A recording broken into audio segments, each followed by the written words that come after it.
यही वो रजा है मेरे दोस्तों, जो मकाम रजा, ये बड़ा कीमती मकाम होता है। इसको समझने के लिए अगर 9-10 बजे मैं बोलता तो शायद ज्यादा मुनासिब होता, लेकिन अगर ये बात मैं खानका में नहीं बोलूंगा तो क्या खामखा में बोलूंगा।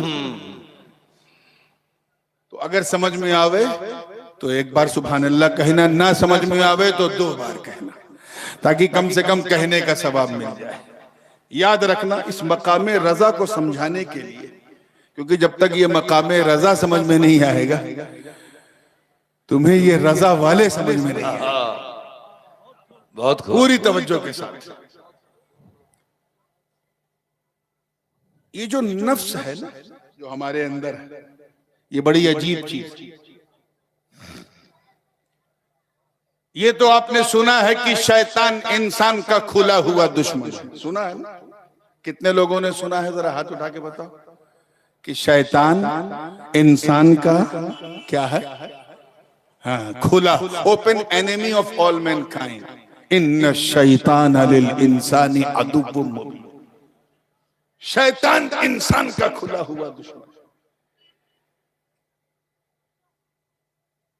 एक किताब है, सरसरी तौर पे मैंने कभी देखा था, मनाकिबुल महबूबैन, जिसके अंदर हजरत ख्वाजा सुलेमान तोसवी रहमतुल्लाह अलैह के हालात और उनके मकूलात, आपने अपने मुरीदों में क्या क्या इरशाद फरमाया, वो भी उसको ख्वाजा नजमुद्दीन सुलेमानी रहमतुल्लाह अलैह उन्होंने पूरा नकल किया।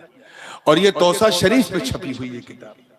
मैं हजरत ख्वाजा सुलेमान की नशिस्ती गुफ्तगू का एक हिस्सा आपके हवाले करने जा रहा हूँ, ताकि आपको समझ में आ जाए कि वो किस शान का तख्ते सुलेमान पे बैठा हमारा पीर पठान था। तैयार है ना? बिल्कुल जिंदगी के साथ देखिए। तो शैतान इंसान का खुला हुआ दुश्मन, ये तो खुला हुआ है। कैसा है? एक और दुश्मन है जो शैतान से भी डेंजर है, मगर वो छुपा हुआ है। और उस छुपे दुश्मन को नफ्स कहते हैं। क्या कहते हैं? नफ्स। डिजायर, वासना, लस्ट, जो चाहो कहो, वो नफ्स अंदर जो है। और एक बात बताऊं बड़ी दिलचस्प, कि शैतान और नफ्स ये दोनों एक दूसरे से बड़ी गहरी दोस्ती है, एक दूसरे को कोऑर्डिनेट करते हैं। जहां शैतान की दाल नहीं गलती वहां नफ्स अपनी दाल गला देता है। इतना डेंजर है।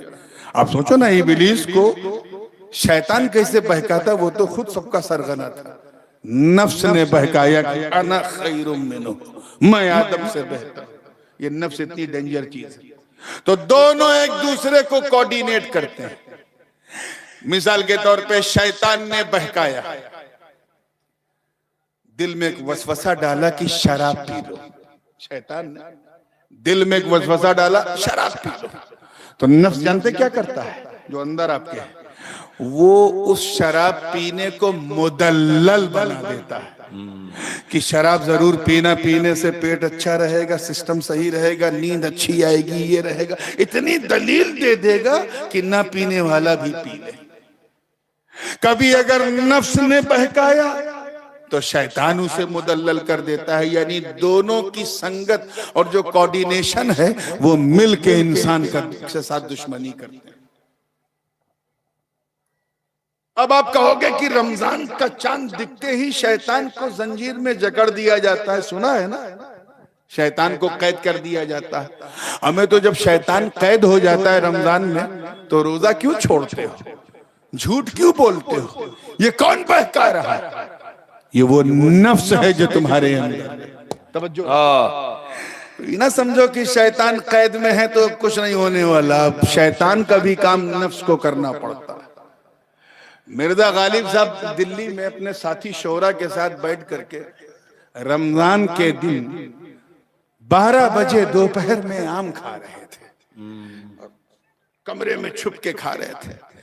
दाग साहब ने दरवाजा खटखटाया, अंदर गए, सबको आम खाते देखा तो कहा, अरे मिर्जा साहब क्या गजब है, रमजान के महीने में 12 बजे आप आम खा रहे हैं।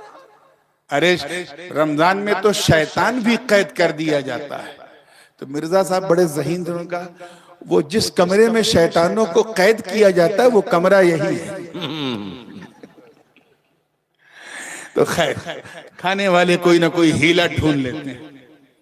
तो शैतान और नफ्स का ये कोऑर्डिनेशन, हजरत ख्वाजा सुलेमान तौसवी रहमतुल्लाह ताला अलैह अपने मुरीद सादिक से कह रहे हैं, ऐ फर्जंद, इससे पहले कि शैतान तुझ पे गालिब आए, तू नफ्स को अपना बंदा बना दे, शैतान तेरा बंदा बन जाएगा।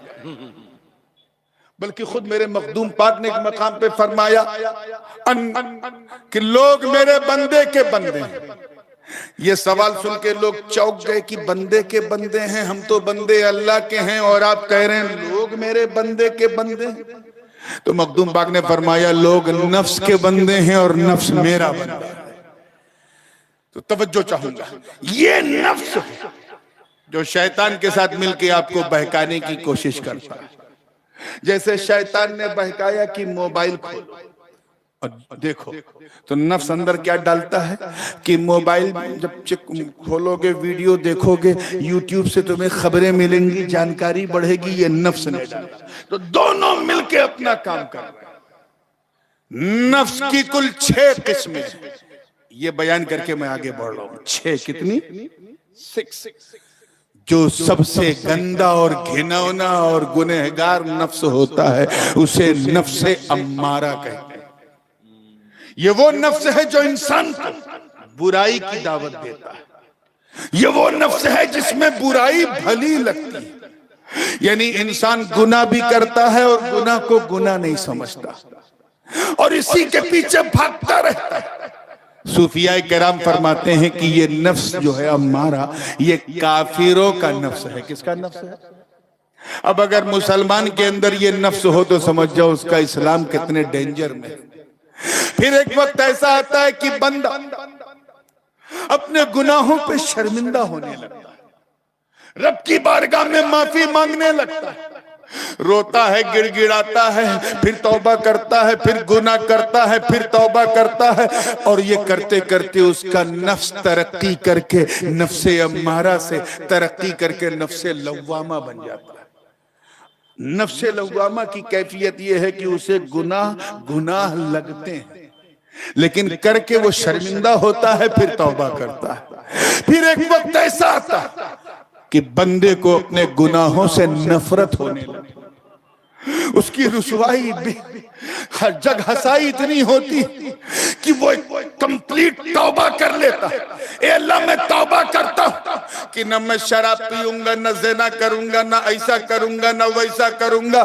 जब वो तौबा नसूह करके आगे बढ़ता है तो फिर उसका नफ्स तरक्की करके नफ्से लव्वामा से आगे बढ़ के नफ्से मुल्हिमा बन जाता है। फअल्हमहा फुजूरहा व तक़वाहा। और इसी नफ्से मुल्हिमा को नफ्से मोमिना भी कहते हैं, यानी मोमिनीन का नफ्स। किसका नफ्स? कितने हो गए? जोर से बोलो। 3।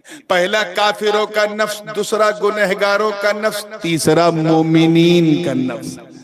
उसके बाद फिर एक वक्त ऐसा आता है कि बंदे को नेकियां भली लगने लगती हैं, नेकियों ही में अपनी जिंदगी गुजारता है, रात दिन इबादत और इताअत में, और उसे इतनी इताअत, इतनी इबादत, इतनी बंदगी, इतना तकवा, इतनी परहेजगारी कि उसे दुनियादारी से चिढ़ होने लगती है।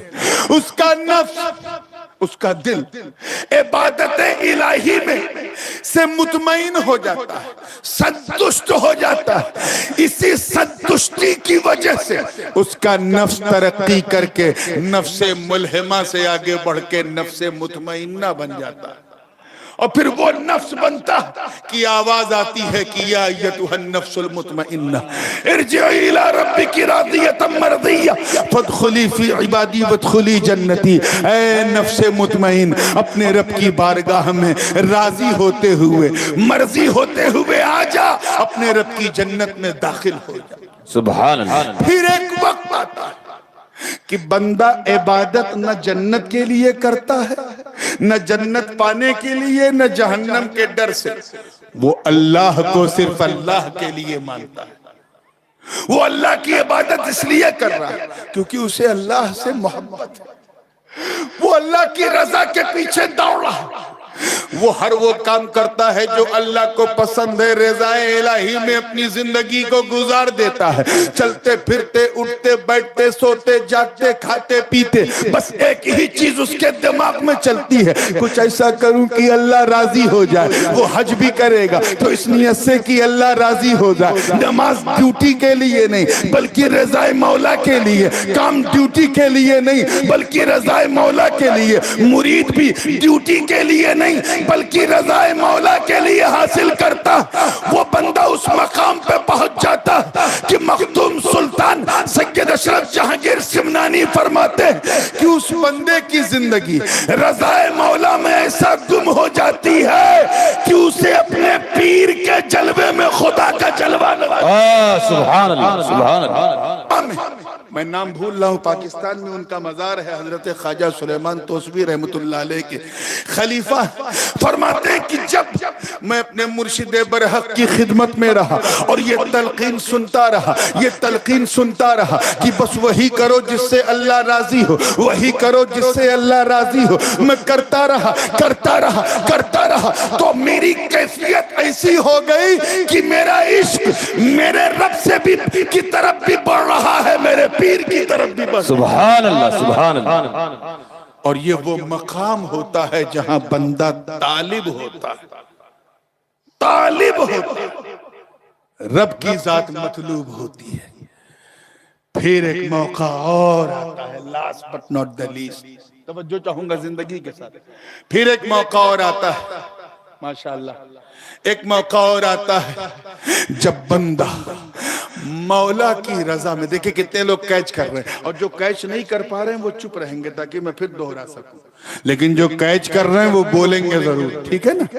बंदा फिर अल्लाह की रजा में जब सुबह शाम रातों दिन गुजारने लगता है, जब उसे अपने पीर के जलवे में मौला का जलवा नजर आने लगता है, जब वो न दिन के उजाले की खबर न रात के अंधेरे की खबर, जमाले यार को अपने सामने रखकर हजरत जमालुल औलिया की जबान में यह कहता कि मन के मंदिर में बिठाकर मैं तेरी पूजा करूं, तू मुझे देखे न देखे मैं तुझे देखा करूं। जब वो इस कैफियत में डूब जाता है तो फिर एक मौका ऐसा आता कि फिर उसका नफ्से राजिया नहीं बल्कि नफ्से मर्जिया बन जाता है। अब वो तालिब नहीं मतलूब बन जाता है, वो मुहिब नहीं महबूब बन जाता है। यानी पहले तो पीर महबूब था, वो मुहिब था, पीर चाहत थी, वो चाहने वाला था, मगर फिर वो वक्त आया कि पीर चाहने वाला बन गया, मुरीद ही चाहत बन गया। सुभान अल्लाह, सुभान